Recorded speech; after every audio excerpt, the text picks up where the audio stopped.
Good morning everybody. അപ്പോൾ നമുക്ക് ബാക്കി നിലാവിനെ പ്രണയിച്ചവൾ അവിടെ ബാക്കി നമ്മുടെ ദുവ മിൻസാരിയുടെ കഥ നമുക്ക് വീണ്ടും കേട്ടു തുടങ്ങാം. മാളൂട്ടി ആദ്യം തന്നെ നോക്കി നിന്നു.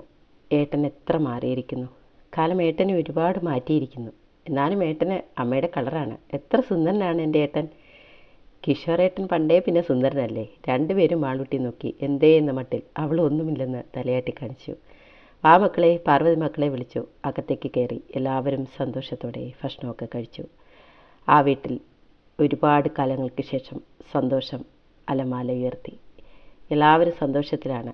ആദി തൻ്റെ നഷ്ടപ്പെട്ടു പോയ 14 വർഷത്തെ ഓർത്ത് നെടുവേർപ്പെട്ടു. ഇനിയൊരു ജോലി കണ്ടെത്തണം. മാളൂട്ടി ആരുടെയെങ്കിലും കയ്യിലേൽപ്പിച്ച് പിടിച്ചേൽപ്പിക്കണം.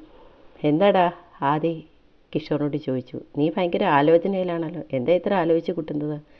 അല്ലടാ, ഇനിയൊരു ജോലി കണ്ടെത്തണം. മാളൂട്ടി ആരുടെയെങ്കിലും കയ്യിലേൽപ്പിക്കണം. നീ വിഷമിക്കാതെ, അതിനല്ലേ ഞാനിവിടെയുള്ളത്. നമുക്കതൊക്കെ സെറ്റാക്കാന്നേ. ഇപ്പോൾ നീ വിശ്രമിക്കൂ. അപ്പോൾ അമ്മേ ഞാൻ ഇറങ്ങട്ടെ. മാളൂട്ടിയേ. എന്തോ ഏട്ടാ? ഞാൻ ഇറങ്ങുന്നു മോളെ, പിന്നെ വരാം കേട്ടോ. ശരി. കിഷോർ യാത്ര പറഞ്ഞിറങ്ങി. അമ്മയും മക്കളും മാത്രമായി അവിടെ. മൂവരും ഇളം തെണ്ണയിലിരുന്നു. ആദി പാർവതിയുടെ മടിയിൽ തലവെച്ച് കിടന്നു. ഇത് കണ്ട് ഇപ്പുറത്തെ വശത്ത് മാളൂട്ടിയും വന്നു കിടന്നു. ആദ്യം ഒരുപാട് സംസാരിച്ചു. 14 വർഷത്തെ കഥകൾ ഒരുപാട് പറയാനുണ്ടവന്. അവൻ പറഞ്ഞ എല്ലാ കഥകളും നിറകണ്ണുകളോടെ പാർവതിയും മാളൂട്ടിയും കേട്ട് കിടന്നു. ദുർഗുണ പരിഹാര പാഠശാല, അവിടുത്തെ ആദ്യ ദിവസങ്ങൾ, അവിടെ അനുഭവിക്കേണ്ടി വന്ന ദുരിതങ്ങൾ. അച്ഛനെ കൊന്നവൻ എന്ന ലേബലല്ലേ ഉള്ളത്. എന്തിനെ കൊന്നുവെന്ന് ആർക്കും അറിയണ്ട.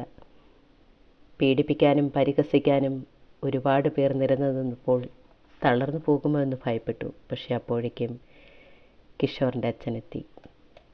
വേണ്ടപ്പെട്ടവരെ വേണ്ട രീതിയിൽ കണ്ടതുകൊണ്ട് പിന്നീട് കുഴപ്പങ്ങളൊന്നും ഉണ്ടായില്ല. കേസ് മുറയ്ക്ക് നടന്നു. അങ്ങനെ 14 വർഷം കടന്നുപോയിരിക്കുന്നു.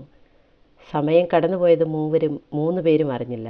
ഒരു വണ്ടിയുടെ ഹോൺ കേട്ടാണ് 3 പേര് ശ്രദ്ധിച്ചത്. അത് ദുവ മിൻസാരിയായിരുന്നു.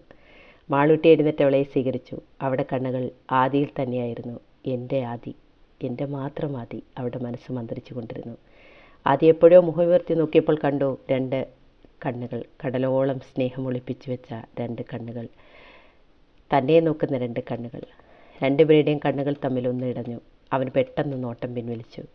അവൻ തന്നോട് തന്നെ ചോദിച്ചു, ഈ പെൺകുട്ടി ഏതാണ്? ഈ കണ്ണുകൾ ഇതെവിടെയോ വെച്ച് കണ്ടിട്ടുണ്ടല്ലോ. അവൻ മാളൂട്ടിയോട് ഇതാരാണെന്ന് കണ്ണുകൊണ്ട് ചോദിച്ചു.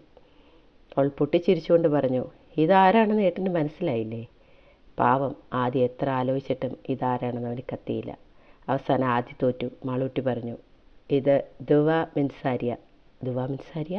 ഈ പേര് താൻ എവിടെയോ കേട്ടിട്ടുണ്ട്. അവൻ ആലോചിച്ച് നോക്കി. ഇതെല്ലാം കണ്ടുകൊണ്ട് ആദ്യയെ തൻ്റെ സുൽത്താനെ തന്നെ നോക്കി നിൽക്കുകയാണ് അവൾ. ദുവ മിൻസാരിയ. ബാക്കി നമുക്ക് നാളെ കേൾക്കാം. Okay, by.